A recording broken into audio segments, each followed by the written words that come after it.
Hello students, कक्षा 10 सामाजिक विज्ञान विषय की ऑनलाइन क्लासेज में आपका स्वागत है।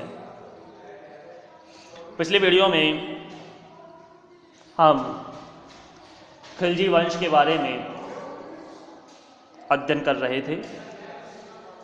हमने देखा था कि गुलाम वंश के अंतिम शासक क्यूमर्स की हत्या करने के पश्चात जलालुद्दीन खिलजी वंश का संस्थापक बना, लेकिन कुछ समय पश्चात ही उसके भतीजे और दामाद ने यानी अलाउद्दीन खिलजी ने जलालुद्दीन खिलजी की हत्या कर दी और खुद सत्ता में आसीन हुआ। अलाउद्दीन खिलजी ने कई सैन्य अभियान किए, कई किलों को जीता, कई राज्यों को अपने अधिकार में लिया। अलाउद्दीन खिलजी ने अपने शासन क्षेत्र में कई महत्वपूर्ण सुधार भी किए, लेकिन अंततः खिलजी वंश का शासक अंतिम शासक खुसरब शाह की हत्या कर दी गई और तुगलक वंश की स्थापना हुई। यानी आप देखिए समय का पहिया किस तरह घूमता है, इतिहास अपने को किस तरह दोहराता है। जिस तरह खिलजी वंश की स्थापना गुलाम वंश के अंतिम शासक क्यूमर्स की हत्या करके की गई, उसी तरह से तुगलक वंश की भी स्थापना खिलजी वंश के अंतिम शासक की हत्या करके की गई थी। यानी इतिहास अपने को दोहराता है, समय का पहिया लगातार घूमता है और एक बार पुनः उन्हीं घटनाओं को हमारे सामने लाकर रख देता है जो घटनाएं इतिहास में घटित हो चुकी हैं। तो उसी तरह आज हम बात करने जा रहे हैं तुगलक वंश की। इस वंश की स्थापना खुसरब शाह की हत्या करके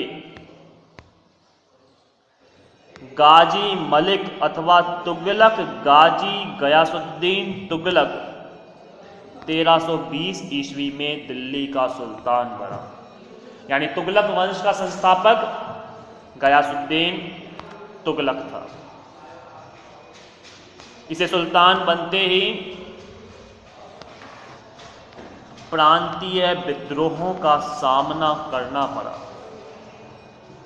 तेलंगाना के राजा प्रताप रुद्रदेव के खिलाफ उसने अपने पुत्र जूना खान को वारंगल भेजा।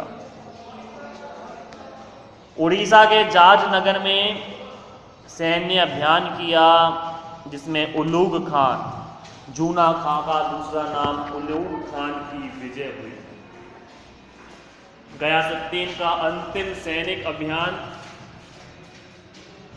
बंगाल के विद्रोह का दमन था। दिल्ली वापसी पर आयोजित स्वागत समारोह में एक लकड़ी के भवन से गिरने से 1325 में इसकी मृत्यु हो गई।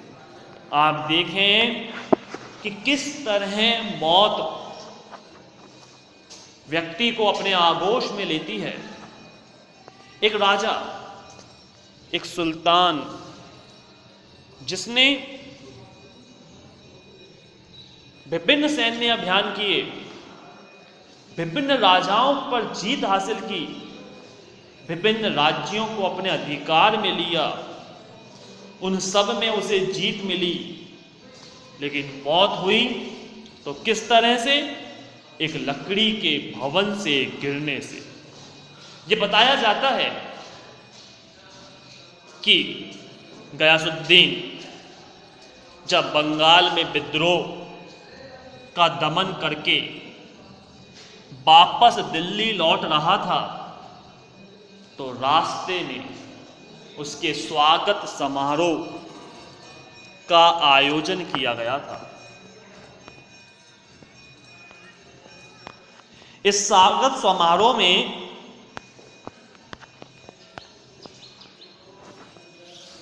एक लकड़ी का भवन था, एक स्टेज के रूप में हम मान सकते हैं। उस पर से गिरने से ये मारा गया। इसके पश्चात इसका पुत्र जूना खान मोहम्मद तुगलक के नाम से सुल्तान बना।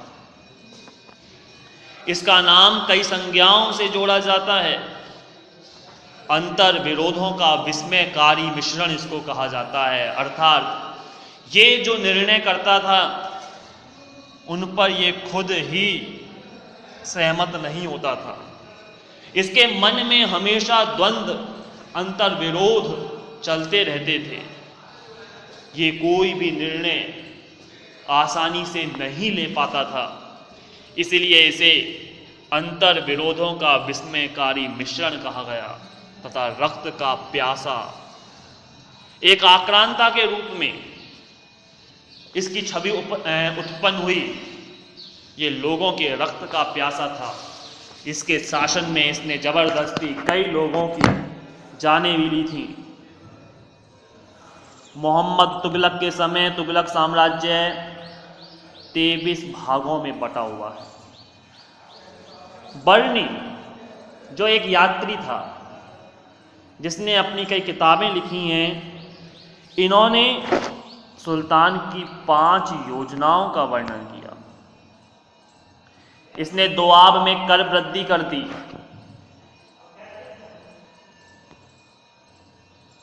दोआब में कर वृद्धि, दोआब यानी वे क्षेत्र जो कृषि के लिए उपजाऊ होता है।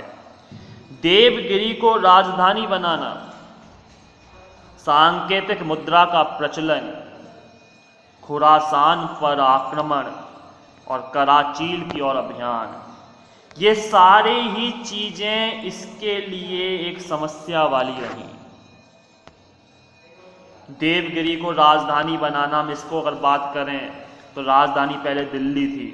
दिल्ली से इसने राजधानी बनाई देवगिरी। कुछ समय के लिए वहां ये रहा और वापस ये लौट आया दिल्ली में। इसने प्रजा को आदेश दिया कि आज से राजधानी देवगिरी होगी, दिल्ली नहीं। लेकिन कुछ समय बाद फिर आदेश दे दिया कि नहीं, राजधानी दिल्ली होगी। मतलब ये खुद अपने निर्णय, अपने फैसलों के प्रति स्थिर नहीं रहता था। इसने सांकेतिक मुद्रा चलाई जिसका भी गलत तरीके से इस्तेमाल किया जाने लगा। लोगों ने जाली सिक्के बनाने शुरू कर दिए, नकली सिक्के बनाने शुरू कर दिए। सुल्तान ने 1327 से 1335 तक देवगिरी को अपनी राजधानी बनाकर रखा। जैसे मैंने कहा ना, 1327 से 35 तक, 35 के बाद ये पुनः फिर लौट आया दिल्ली में और उसका नाम दौलताबाद रखा। इसने तांबे एवं कांसे के मिश्रित सांकेतिक सिक्के भी चलाए। लोगों ने जाली सिक्के बनाना आरंभ कर दिया, अतः सांकेतिक मुद्रा बंद करनी पड़ी। मोरक्को का यात्री इब्न बतूता लगभग 1333 ईस्वी में भारत आया था। सुल्तान ने उसे दिल्ली का काजी नियुक्त किया और 1342 ईस्वी में इसे राजदूत बनाकर चीन भेजा। तो ये आता है प्रश्न, इब्न बतूता कहाँ का यात्री था? मोरक्को का। किसके शासनकाल में ये भारत आया था? मोहम्मद तुगलक के शासनकाल में भारत आया था और सुल्तान ने इसे दिल्ली का काजी नियुक्त कर दिया। उसके बाद इसे 1342 में चीन भेजा था राजदूत बनाकर। 1351 में मोहम्मद तुगलक की मौत हो गई।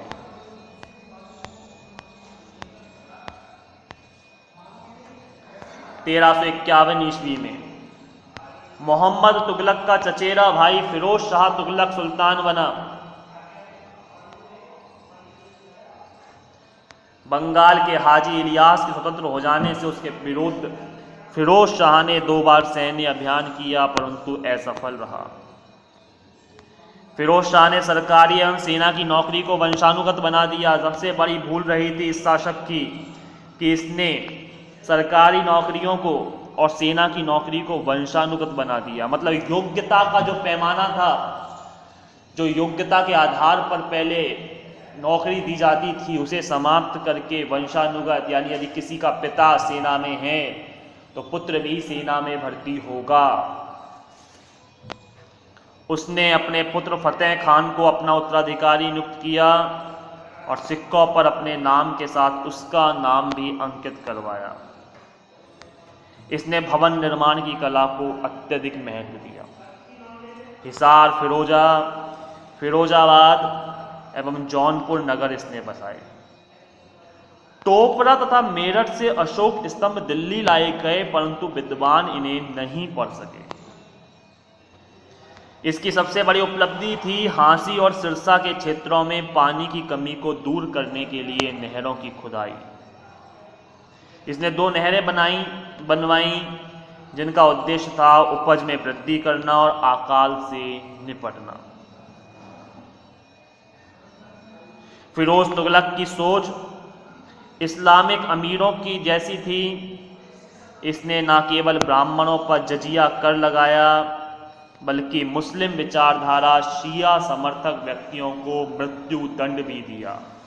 जजिया कर गैर मुसलमानों पर लगाया जाने वाला ये कर था जिसे जजिया कर कहा जाता था। विशेषकर ये कर ब्राह्मणों पर लगता था। इसने वो सभी सजाएं समाप्त कर दी जो इस्लाम में उल्लेखित नहीं हैं। इसने उन करों को भी हटा दिया। 24 कर थे जो इस्लामिक कानूनों में शामिल नहीं होते, मतलब शरीयत में शामिल नहीं होते। इसने 4 प्रकार के कर रखे, खराज, जकात, खम्स और जजिया। जैसे खम्स युद्ध में लूटा गया सामान, जकात एक प्रकार का दान, खराज कृषि क्षेत्र पर लगने वाला कर और जजिया ब्राह्मणों पर लगाया गया। इसने दासों की संख्या में वृद्धि की और दीवान बंदगान के नाम से दासों के लिए एक नया विभाग खोला। इसने दिल्ली में खरबूजों और अंगूरों की खेती को भी प्रोत्साहित किया और अनेक बाग लगवाए। ये आता है कि किस शासक ने अंगूरों की खेती को या खरबूजों की खेती को प्रोत्साहित किया था? फिरोज शाह तुगलक ने। 1388 ईस्वी में फिरोज की मृत्यु हो गई। इस वंश का अंतिम शासक नासिरुद्दीन महमूद था। 1398 ईस्वी में तुर्की आक्रांता तैमूर लंग, ये विशेष रूप से जाने जाते हैं तैमूर और चंगेज खान। ये विदेशी आक्रमणकारी हैं जिन्होंने भारत पर आक्रमण करके भारी मात्रा में लूटपाट की थी, अपना आतंक फैलाया था। तो 1398 में तुर्क आक्रांता तैमूर लंग ने भारत पर आक्रमण किया और तुगलक वंश की सत्ता को छीनकर एक नए वंश की स्थापना कर डाली। वो था सैयद वंश, जिसकी चर्चा हम आगामी वीडियो में करेंगे। आज हमने तुगलक वंश के बारे में विस्तार से अध्ययन किया। शेष चर्चाएं आगामी वीडियो में। तब तक के लिए धन्यवाद।